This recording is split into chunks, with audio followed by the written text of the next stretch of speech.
Buenas noches, bienvenidos a un nuevo programa de Local.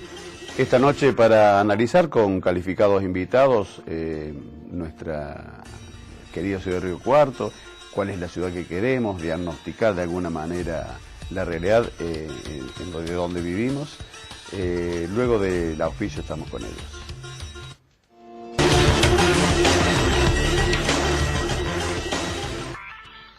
Buenas noches, Fabián, ¿cómo estás? ¿Qué tal, Hugo? Muy buenas noches. Programa número 8 de esta edición 2016 de Local. Hoy, la ciudad de que queremos, y para ello hemos invitado, como decías vos, a representantes que tienen que ver con la ciudad, con la construcción, el diseño, la diagramación de la ciudad.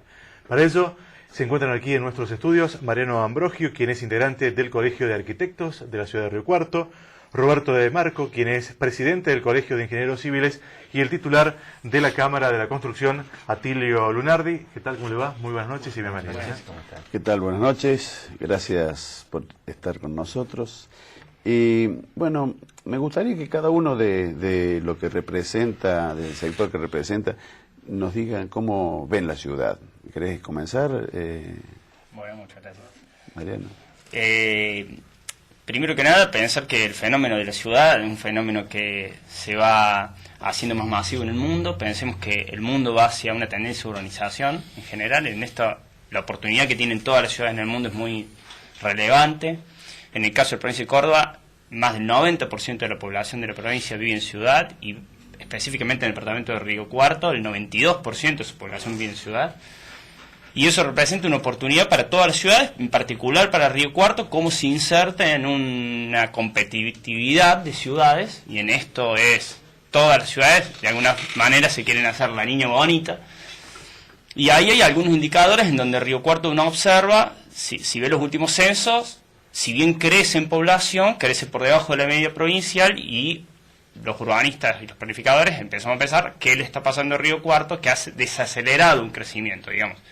El desafío en particular de Río Cuarto, de cualquier ciudad, pero si pensamos en Río Cuarto, sería cuáles son las condiciones de desarrollo y calidad de vida para retener población y atraer nueva población. Y ahí hay que enmarcar en algún proyecto que haga a Río Cuarto atractiva dentro de todas las potencialidades que tiene que tener. Creo que ahí estaría la mejor estrategia de cara a los próximos 10, 15 años. Roberto, desde el Colegio de Ingenieros Civiles. Sí, del Colegio de Ingenieros Civiles nosotros pensamos que la parte de obras públicas se ha politizado mucho y se ha dejado de lado la parte técnica. Es decir, se ha priorizado la obra pública en función de la política, de qué nos conviene políticamente y no de lo que le conviene a la sociedad para crecer en la ciudad, en lo que hace la infraestructura, agua, cloaca. Y se ha dejado de lado principalmente la parte de mantenimiento, que no se ve y es muy importante en la infraestructura, sobre todo del pavimento urbano. No se toma la junta, todo se viene de atrás arreglando. Por eso tenemos esa gran cantidad de baches en la ciudad. ¿Por qué? Porque no se prevé todas las roturas, no se hace mantenimiento. Entonces nosotros pensamos que la nueva ciudad no tiene que pensar en tantos proyectos faraónicos, sino ir de a poco manejando la ciudad. Es decir, primero, si uno está enfermo, ¿qué hace el médico? Lo cura clínicamente y después lo opera. Entonces, acomodemos la ciudad primero en las cosas mínimas, que no es un gran gasto y que lleva un tiempo, y recién después pongámonos a pensar en las obras faraónicas. Eso es lo que pensamos. Atilio.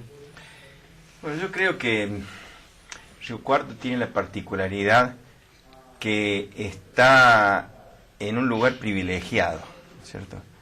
Estamos en el centro de una zona productiva importante, con ciudades grandes relativamente retiradas, entonces que uno puede captar todas esas inversiones que puede haber en la zona. La gente que está alrededor recurre a Río Cuarto para mantener sus servicios, para hacer sus compras y muchas veces sus inversiones, y como fin de semana. Es decir, tiene un polo de atracción interesante. Pero como ahí decía Mariano, es cierto que en los últimos años ha habido una decadencia en lo que hace al aumento de su población, ¿no es cierto? Se ha ido decreciendo. Y eso es una pauta de que hay algo que no anda bien, ¿cierto? Pero y nuestra idea es que a partir del año 80, cuando se empezó el polo de atracción de las industrias hacia San Luis, generó en nuestra ciudad una depresión en ese sentido. Las industrias que estaban en ese momento, a medida que fueron cayendo por las distintas circunstancias, no se fueron renovando, no fueron apareciendo industrias nuevas. Entonces, en este momento estamos con una parte de la población que no tiene dónde insertarse, ¿no es cierto? Es decir, todos los que están se pueden insertar en comercio y servicios, dentro de todo la capacidad, digamos, está, pero no se realimenta la ciudad con nuevos emprendimientos que generen otra parte de la sociedad tenga buenos sueldos también, como es lo que generalmente genera la industria, ¿no? Entonces, creo que a un futuro lo importante es generar proyectos de inversión hacia la ciudad que alimente nuevamente, genere un nuevo motor hacia impulsar esa actividad, ¿no? Hoy en día, Mariano, ¿no es atractivo Río Cuarto? Digamos, teniendo en cuenta lo que decía, que no crece al ritmo de otras urbes. ¿Ese puede ser uno de los motivos?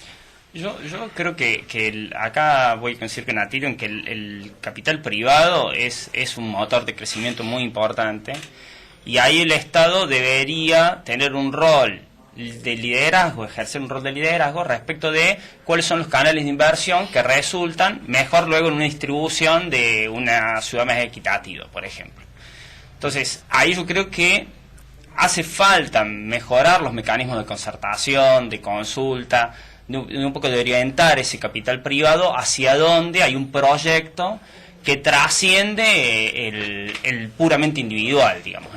Y en esto me parece que puede haber quizás dificultades, y otras ciudades lo han sabido capitalizar mucho mejor.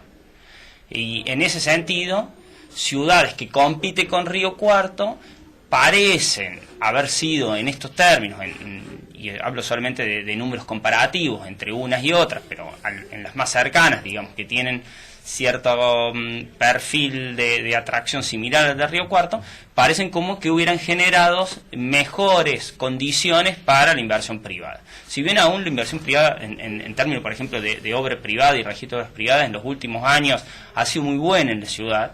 Si uno compara las estadísticas de Río Cuarto, realmente muy interesante respecto de todo el sistema Pampa Húmeda. No ha bajado la intensidad de la obra privada. Es cierto que no existen otras inversiones que de repente pudieran capitalizar inversión privada. Ahí es donde falta un proyecto estratégico, me parece, para meter a la ciudad en ese sistema de ciudades competitivas, y que Río Cuarto no pierda el liderazgo que aún mantiene, pero que se ha desacelerado. Lo cierto es que se ha desacelerado un poco respecto de los últimos años. La inversión fue un solo canal, digamos, la construcción de edificios, de torres, digamos. Otras cosas, Río Cuarto adolece, digamos, de la inversión privada. Yo no lo tengo muy en claro en, digamos, cuáles son, cómo se distribuyó toda la inversión privada, cuánto a solo obra civil, cuánto en otros segmentos. Vislumbro que falta la idea, falta esto, un proyecto estratégico, digamos, si ese polo agroindustrial y tiene potencial para hacerlo. Yo creo que sí, porque el sistema de comunicación en el que la ciudad está inscripta es interesante. Bueno, ahí hay que hacer cuáles son las obras públicas que tendrían que acompañar para que la inversión privada se vuelque a ese segmento, y Río Cuarto, en términos urbanos, realmente demuestre todo el potencial que tiene. Igual, a ver, nosotros ya hemos hecho un relevamiento de condiciones, por ejemplo, de niveles de infraestructura y dotación de infraestructura de la mancha urbana, y no estamos muy mal. La verdad es que no estamos mal respecto de otras ciudades similares. Si bien, por ejemplo, el segmento calles asfaltadas, el 59% de las cuadras aún son de tierra en la ciudad, tenemos muy buena cobertura de infraestructura de agua potable, por ejemplo. Tenemos gran parte de la mancha urbana provista de agua potable, el servicio de cloacas también es muy bueno, solo el 30% de la mancha no tiene, pero también tenemos gran cantidad de lotes vacíos dentro de la mancha. Tenemos el 24% aproximadamente de la mancha urbana aún por urbanizar, es decir, hay un potencial muy interesante, que ahí es donde me parece que habría que buscar cuáles son los canales para equilibrar esos desarrollos, porque también es cierto que no es parejo en toda la mancha, digamos, hay sectores de la mancha que están hiperdesarrollados, que tienen toda la infraestructura, todos los servicios, mejor accesibilidad, y a otros sectores que están más atrasados, y ahí es donde hay que ver cómo desde el Estado se puede equilibrar las inversiones para que la mancha sea más pareja, estos desequilibrios que se producen en la ciudad no sean tan evidentes. Roberto, vos recién te referías a obras faraónicas, Sí. ¿Cuáles específicamente? Y por ejemplo... Porque estamos hablando de la necesidad de infraestructura, Sí. Me imagino que es para la construcción, ¿estás hablando? Infraestructura de para red vivienda, vial, de agua, sí. cloaca y también viviendas. Sí, porque Río Cuarto fue objeto de un profundo crecimiento, como lo fue Sí.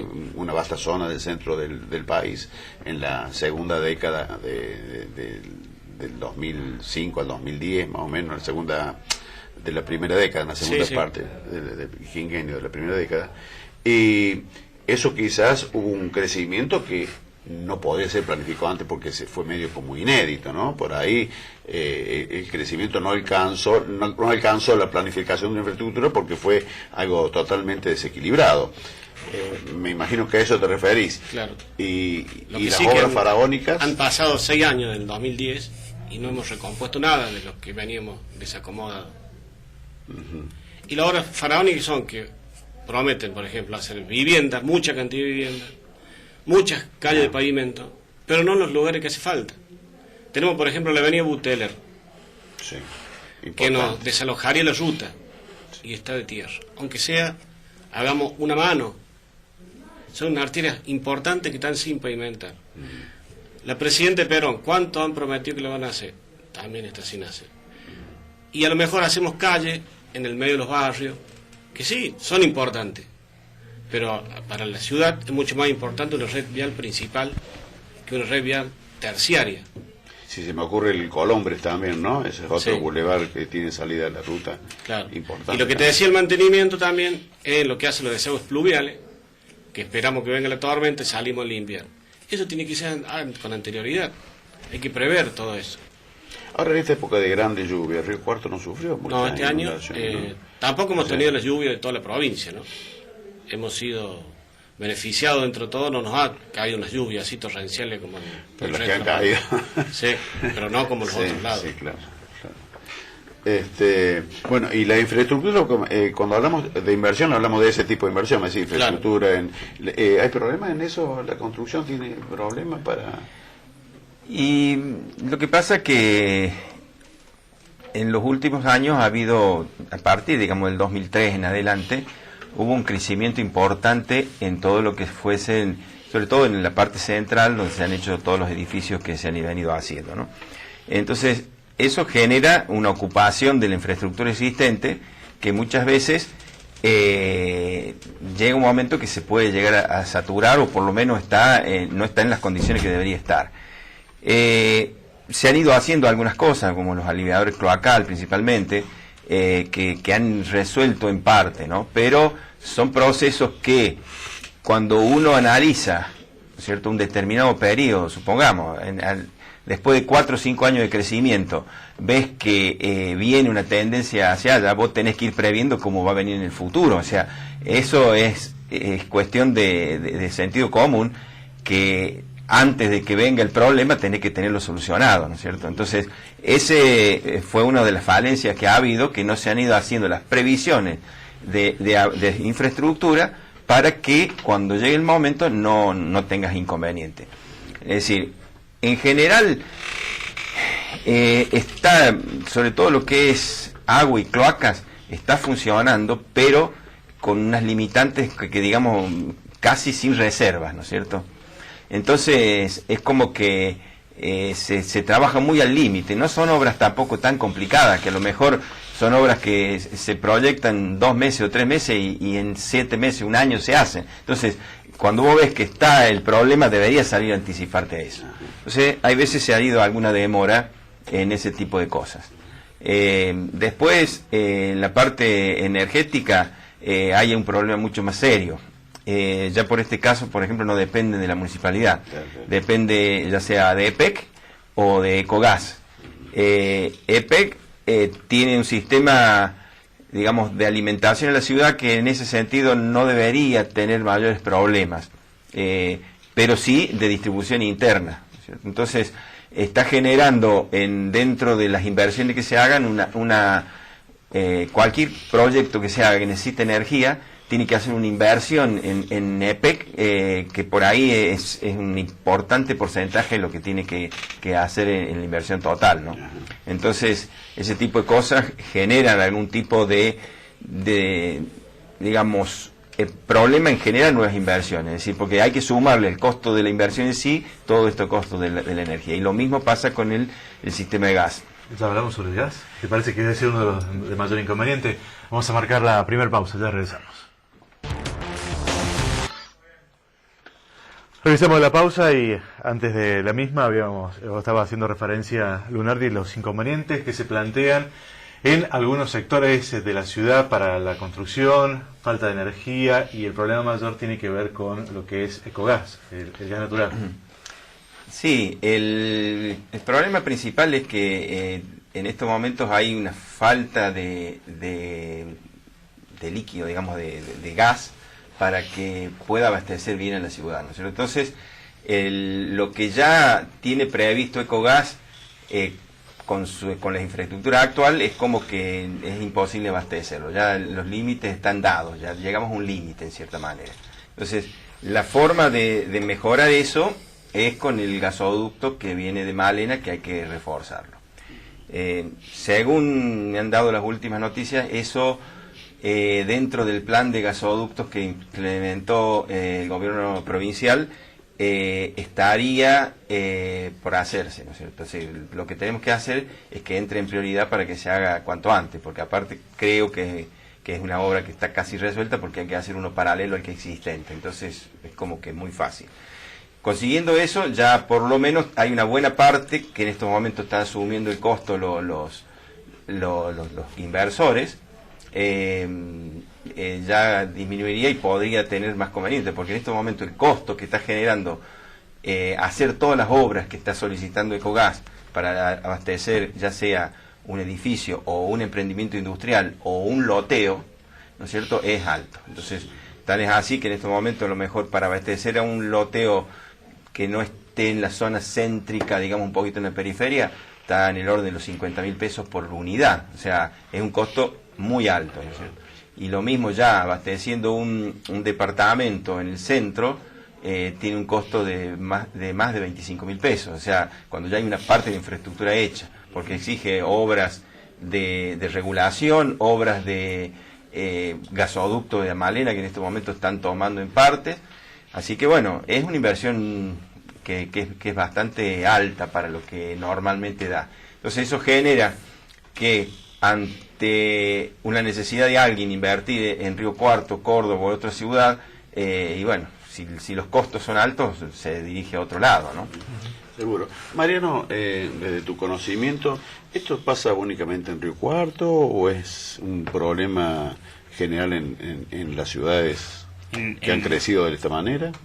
En general, todas las ciudades que tuvieron este periodo de crecimiento de estas ganancias extraordinarias del sector agropecuario, en todas las ciudades del sistema Pampa Húmeda tuvieron problemas referidos a esto, digamos, a problemas del tipo de planificación, de infraestructuras, de servicios que estaban en el límite de abastecimiento, y cuando se produjeron estos grandes crecimientos o este desarrollo, les pasó esta situación. Digamos, ahí Río Cuarto estaría en igualdad de condiciones que otras ciudades de la provincia de Córdoba, seguramente, porque las proveedoras de servicio en el caso de Río Cuarto son las mismas que están en el resto de la provincia, y yo entiendo que tanto en Córdoba capital, incluso en ciudades similares a Río Cuarto, pasa esto con Ecogas y con EPEC, por lo menos. Roberto, usted hace referencia que a lo mejor no están programadas, no están planificadas algunas horas puntuales. Sí. ¿El colegio ha sido convocado en alguna oportunidad para debatir estos aspectos? En años anteriores, unos 10 años atrás, o 12, sí. Hemos hecho convenios con las municipalidades y hemos hecho proyectos conjuntamente con la municipalidad. Últimamente no hemos sido convocados para ningún tipo de proyecto de infraestructura. El PERC quedó en saco roto, digamos, lo que sí, el PERC no funciona, digamos. A lo único que concurrimos es al INPUR, junto con los arquitectos, lo que hace las obras que están en la nebulosa dentro del Código de Planeamiento Urbano. Sí, NIPUR es el organismo que trata de solucionar esas cuestiones grises del Código de Planeamiento. Es una instancia de concertación que tiene, desde mi punto de vista, muchísimo potencial y que podría funcionar mucho mejor. Incluso podría ser esa mesa de concertación que yo creo que podemos coincidir con los colegios y con la Cámara, que necesita Río Cuarto para poder orientar el desarrollo. ¿Hay experiencia de algún desincentivo a la inversión por esta faltante de infraestructura? O sea, gente que tenía un proyecto y no lo ha llevado a cabo, ¿o es un impedimento? O... Puntualmente no, porque en realidad acá gran parte de las inversiones son de gente de Río Cuarto, ¿cierto? Salvo 2 o 3 casos en los cuales pueden venir inversiones principalmente de Córdoba y demás, pero la mayoría son de Río Cuarto. Entonces, bueno, de alguna manera se le busca la vuelta y se van haciendo. Estoy hablando de lo que se refiere a construcciones, ¿no es cierto?, de emprendimientos inmobiliarios. Pero cuando uno va a ver la posibilidad de invertir en un emprendimiento productivo, como lo puede ser una agroindustria, una cosa así, necesitas sí o sí tener una infraestructura que te acompañe. Es decir, si no, las inversiones son tan grandes que directamente se van a otros lados. Tenemos el caso de San Luis, en las cuales se le ofrece muchas condiciones a la gente que va a invertir allá, tanto energía, como espacios, como condiciones, ¿no es cierto? Entonces, creo que la mayor deuda que tenemos en Río Cuarto es generar esas condiciones para, por lo menos, buscar, por empezar, porque muy difícilmente vengan solos, pero sí buscar que genere ese tipo de emprendimientos y darle las condiciones, por lo menos mínimas, que requieren para poder instalarse, ¿no es cierto?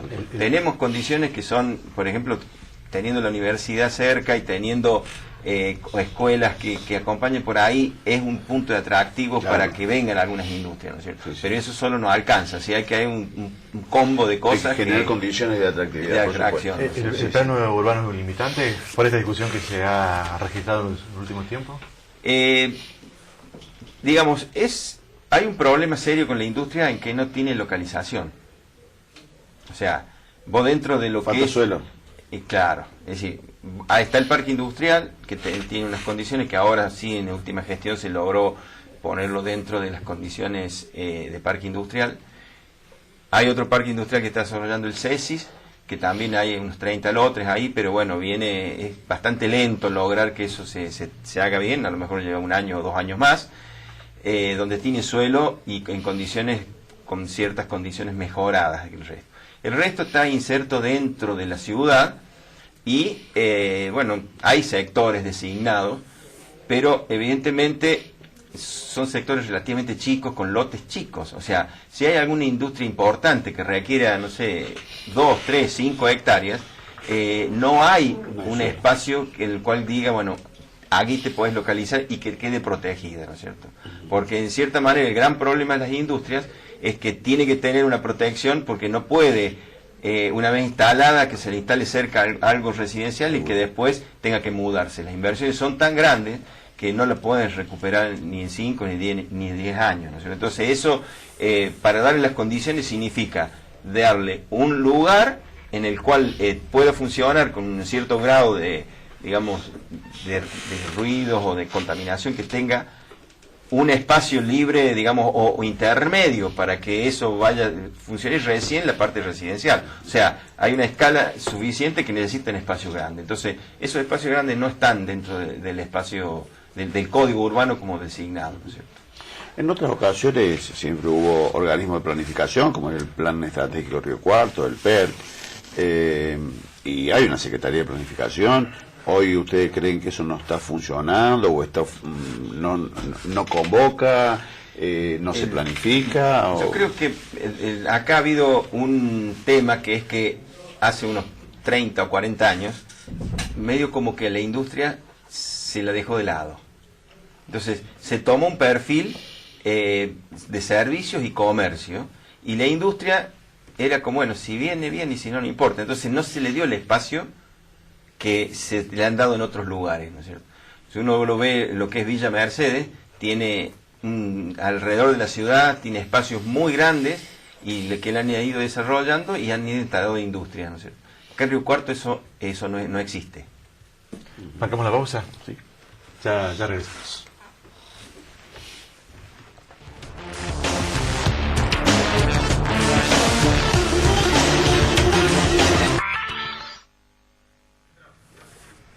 Realizamos la pausa. Durante varios meses atrás se estuvo debatiendo y generó polémica el tema de la ampliación del ejido urbano y un proyecto que envió primero al Consejo Deliberante, tuvo su rechazo, hubo modificaciones, fundamentalmente se insistió desde el Ejecutivo para permitir el desarrollo, entre otros, como se lo conoció, que tenía que ver con un barrio cerrado en la estancia La Antonia.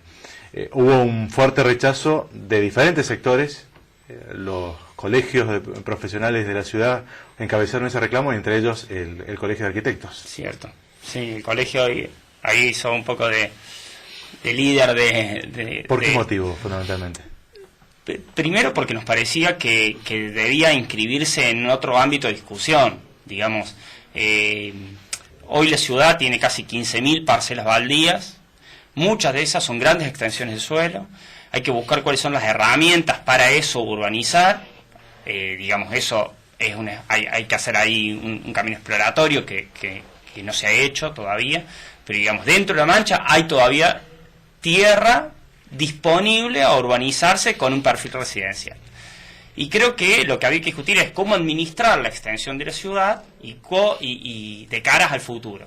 Si, por ejemplo, concluyéramos que es necesario crecer en una forma extendida, esto el colegio había asumido una posición que era mejor hacerlo de otra manera, pero de cualquier manera se podía abrir un camino de discusión con todos los actores involucrados, cómo administrar ese crecimiento. Creo que ahí es donde generó más oposición, y de hecho que el colegio fue acompañado por más de 10 instituciones, las más relevantes de la ciudad, aparte de todos los colegios profesionales, la sociedad rural, el CESIS, también nos acompañaron en esta propuesta.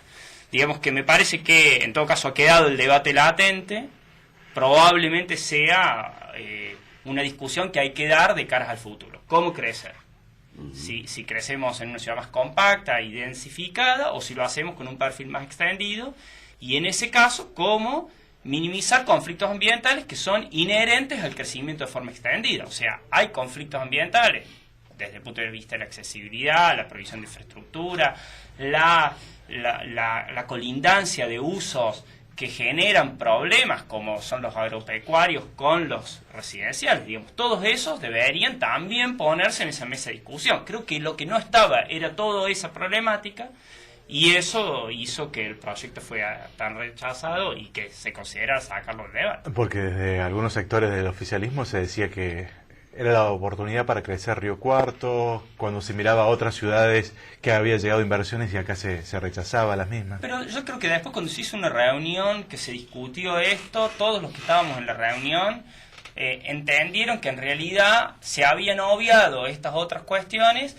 y que era un tema que había que encarar en profundidad, y por eso yo creo que quedó postergado. Incluso probablemente se discuta en la próxima gestión. Me parece que no es un tema que quedó totalmente cerrado ni quedó una negativa, y me dolería que quedara también esa impresión respecto de las inversiones de capitales foráneos a la ciudad, que pensaran de que acá se va a negar cualquier tipo de inversión. Sino lo que creo que hay que hacer es en un mecanismo de consenso, de participación, y eso es un ejercicio en el que tenemos que aprender todo. También nosotros, las instituciones, tenemos que aprender cómo sentarnos en esos lugares y saber cuáles son los puntos de coincidencia, que seguramente los vamos a encontrar. La intervención del Boulevard Roca es algo que desde el colegio han visto el proyecto, conocen qué se va a hacer, están de acuerdo. Estamos de acuerdo que hay que intervenir el Boulevard Roca porque ha quedado muy antiguo, y esa zona fue la zona comercial primaria de Río Cuarto. Así es. Y si vamos con los ferrocarriles a mejorar, necesitamos incorporarla dentro de la zona comercial. O sea que están de acuerdo con la obra, la conocen y están de acuerdo con lo que se va a hacer. Sí. En el caso de ustedes, el tema de la Plaza Olmo, la modificación de la Plaza Olmo, no sé si conocen en detalle eso o algo, Atilio. Mira, la verdad que no conozco en detalle el proyecto. Evidentemente, si es algo que va a mejorar la estética de esa zona, había quedado muy deteriorada en principio, ¿no es cierto? Pero como no conozco el proyecto, no te puedo opinar en forma, digamos, coherente. ¿No? Mariano. En el caso del Boulevard Roca, el Colegio de Arquitectos participó en unas instancias anteriores, hace unos 2 o 3 años, en unos mecanismos de concertación que se hizo con vecinos, donde se consensó cuál es el tipo de obra que se iba a hacer. Yo entiendo que lo que se está construyendo es parte de ese proyecto, si no es específicamente ese proyecto. ¿Que manejaba Benedetto?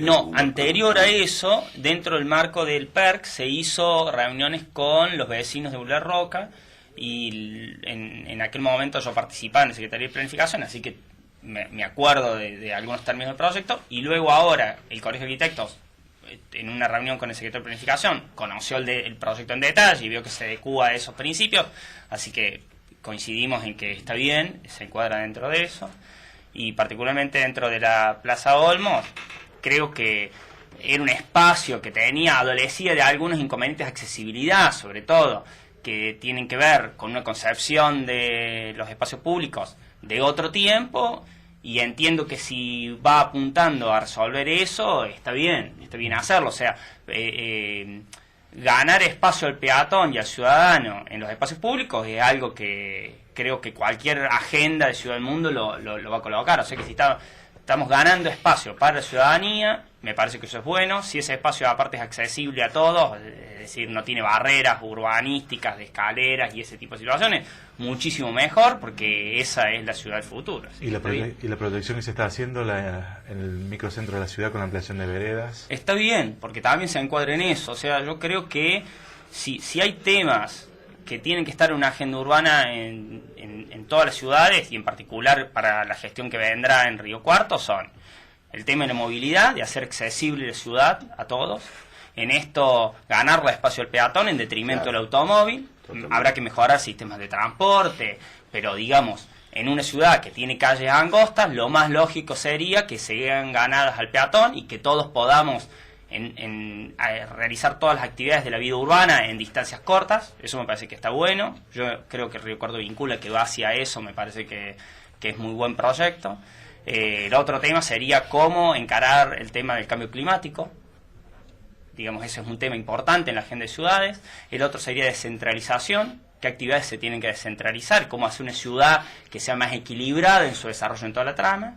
Y el otro tendría que ver con la calidad de vida, digamos. Cómo hacer que ningún barrio se hace el patito feo, digamos. Yo creo que tiene que haber proyectos estratégicos, del polo agroindustrial, de ese desarrollo, me parece que es un proyecto estratégico que va a guiar el crecimiento de la ciudad, y luego pequeñas intervenciones, como las de Río Cuarto Vincula, en todos los barrios. ¿Qué opinan de los accesos que tenemos a Río Cuarto, o de las rotondas que se han hecho desde el punto de vista de la construcción o de la ingeniería? Por ahí no son, o sea, porque uno escucha críticas, ¿no es cierto?, a las rotondas. Esas rotondas son para reducir la velocidad, o sea, por eso son más chicas. Son necesarias que sean más chicas para que la gente de la ciudad pueda entrar a las rotondas, porque si esas rotondas fueran muy fácil para los que vienen por la ruta, no podríamos entrar nosotros a la ruta, acceder a la ruta. Pero nos falta un poco de iluminación, señalización. Sí, sobre todo la última, ¿no?, que está ahí en la Tejerina, está muy peligrosa. Es la de la universidad, hace años que está ahí, falta iluminación. Uno, si no es de Río Cuarto, la verdad que se complica. Bueno, ese es territorio nacional. Sí, entonces, no estoy hablando de... Entonces hay un tema ahí que las inversiones que se han hecho desde la nación han sido así muy... sin demasiado control desde mi punto de vista, porque han tardado tiempos eternos y no se han completado como deberían completarse. Así que en ese sentido, pero bueno, evidentemente alguna injerencia tiene que tener la municipalidad para que eso no suceda, ¿no es cierto? Porque es la única que puede defender esa situación, ¿no? Patalear y patalear. Sí, patalear o intervenir. ¿Puede la iluminación tampoco es tan cara. No, puede intervenir la municipalidad, no tiene que tener permiso y autorización. Pero los permisos se consiguen. Bueno, le agradecemos que se hayan llegado hasta aquí. Hemos tratado de analizar la ciudad que queremos. Bien. Habrá algunos aspectos que obviamente van a surgir de esta conversación, pero se van a llevar, como todos los invitados, un presente, un Malbec, en este caso, gentileza de Supermercado Sanz. Gracias por venir. Muchas gracias. Muchas gracias. La pausa, regresamos. ¿Qué tal, Hernán? Buenas noches, ¿cómo estás? Buenas noches. Hoy vamos a hablar de la posibilidad de una extinción penal frente a un pago, ¿no? O sea, de algún hecho. A ver, es curioso, ¿no? Es novedoso. Es novedoso. Siempre la técnica legislativa de la República Argentina es muy novedosa. Bueno, esto lo prevé el nuevo Código Penal. Esto lo prevé el nuevo Código Penal, que aún no ha sido reglamentado, porque aún no está en vigencia el nuevo Código Procesal Penal de la Nación. Pero ya ha habido algunos fallos bastante novedosos sobre la aplicación del artículo 59. En junio del año pasado entró en vigor la modificación del artículo 59 del Código Penal, que no es ni más ni menos que la extinción de la acción penal. Bueno, recordemos que la extinción de la acción penal es por muerte del imputado, obviamente, claro, por alguna ley de amnistía, es decir, que se extingue la acción porque ha habido una ley que así lo dispone, o por el transcurso del tiempo, que es la extinción de la acción penal por prescripción. Se ha, en el nuevo Código Penal, en este artículo se agregó un inciso muy novedoso, que es de la acción de la extinción penal por el pago. Y vos decís, bueno, ¿y esto cómo es? Y bueno, esto es ni más ni menos que la reparación de aquel que ha sufrido el daño, y se ponen de acuerdo entre las partes, entonces se extingue la acción penal. Dijera mi amigo Buzo, para los ricos, para los que tienen plata. Dijera el licenciado Buzo, que es para los que tienen plata. ¿Quieres que veamos cuáles son los casos más renombrados en este momento? Bueno, como siempre, la cuna del derecho es la provincia de Córdoba, más precisamente la ciudad de Córdoba, y el fallo ha sido bien cordobés. Se trata de dos jóvenes que fueron al famoso bar de Córdoba, de Nueva Córdoba de los Estudiantes. Lo vamos a leer, que es el bar que se denomina KGB, que está ubicado en la calle Buenos Aires y Estrada, y hay dos jóvenes imputados que tomaron 2 Fernet con coca y no lo abonaron. Fueron denunciados y fueron detenidos. Vamos a leer la sentencia, es el juzgado de control número 4, donde el imputado ofreció 300 pesos al dueño del bar, se pusieron de acuerdo y hubo reparación del daño causado. Entonces se extingue la acción penal por ese motivo. ¿Y ha habido otros casos en los cuales ha habido otro caso, no es tan fácil? Para contradecir al licenciado Buzo que las normas en este país favorecen a los ricos? Ha habido un caso muy novedoso, que es de la Cámara 10ª del Crimen de la ciudad de Córdoba, donde se pidió la extinción penal al señor Jorge Petrone, el famoso caso, digamos, en el marco de la mega causa del registro de la propiedad, y en este caso el tribunal, presidido por Juan José Rojas Morese e integrado por Juan Manuel Ugarte, con voto en disidencia del doctor Bascle, declaró la inconstitucionalidad de la norma. Así que en el caso de los Fernet, no fue favorable. Anuló la extinción por pago. Está bien, ahí, en el caso es del ideológico señor Petrone, no. Cuando es Fernet no hay problema. No hay problema. Gracias, Hernán. Por favor. Buenas noches. Buenas noches. Hernán Escudero y